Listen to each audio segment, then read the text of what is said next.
Eloïse, what about you? What was your story? I would say the moment I really realized I was going to be a professional musician was when I succeeded to the quite selective entrance exam to the Paris National Conservatory, and I was 15.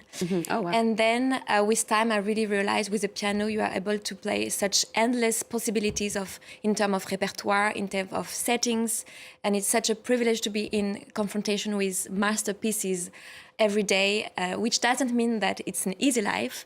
But I would say today my motto is pressure is a privilege. Oh, that's a good motto. Eloïse, I was wondering, who do you like listening to when you're not feeling well, or who gives you a bit of oomph to carry on? Actually, I really love listening to the cantatas by Bach, especially in the recording by John Eliot Gardiner. I found it had a very calming effect. And even sometimes I use my music as a medicine. You told it about it. And I think if I'm traveling in a very crowded or stressful place, it instantaneously calms my heartbeat, and it makes me breathe more slowly, and it helps me focusing on something sublime and elevating. It's really very helpful. Oh, wonderful. Now, Eloïse, you like revisiting sometimes unfinished works of famous artists.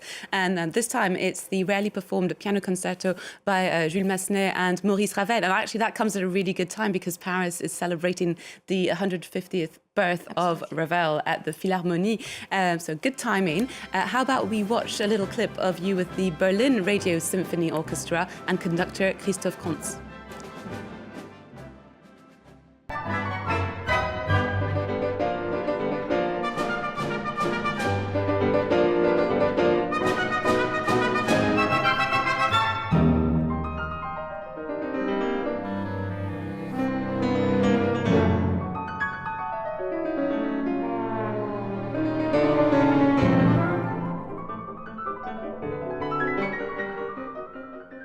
A glimpse of what you can expect on pianist Eloïse Kohn's new album, Parisienne. Now, tell me a bit more about what drew you to Massenet and Ravel's work and the challenge of revisiting it. So Jules Massenet is one of the most famous French opera composers. And 3 years ago, I was having a conversation with a friend who told me, maybe you should check his piano concerto. Maybe this is something for you. And I have to admit, I was a bit suspicious toward a forgotten piece, because the reflex would be to say, if it's forgotten, then it's bad or ugly or uninterested and uninteresting. And I put my hands on the keyboard for the first time, and I discovered this extremely beautiful music, which no one knows, by a very famous composer. And I was really astonished and shocked. And I knew from that moment that, in my opinion, this concerto would deserve a more central place in the concert hall repertoire. And I think for our performer, it's an important mission to give this type of work a second chance, so maybe it can have a renaissance. It's like a new life.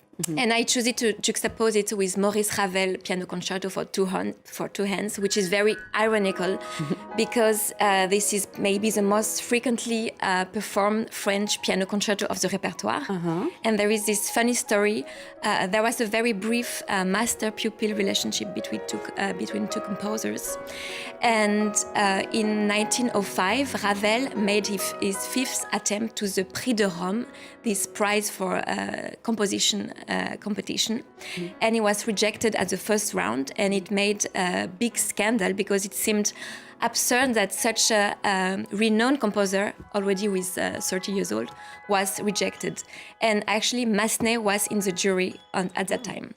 So now if you compare the destiny of these both piano concerto, it's very ironic because one is very frequently performed and the other one is totally forgotten. Oh, that's really interesting. I like the mixing as well of very famous and less known work together. Absolutely. It's a good juxtaposition. How do you feel about Christmas music? I know it's a very divisive topic. Some people love it, some people hate it. Eloïse, where do you stand on? I think there are so many beautiful examples about the unifying power of music, or music as an hymn to peace. I'm not a Christian, but I really love listening to Johann Sebastian Bach, Christmas Oratorio. And I don't know if you ever heard of this piece by Wagner called Siegfried Idyll. It was actually created on Christmas Day for the birthday of his wife, Cosima. And it's a year they got married, and he was very happy in his personal life, which is intertwines with his musical creation in this very intimate piece premiere on Christmas Day of 1870. I would definitely recommend it to all music lovers. We'll definitely go and check that out.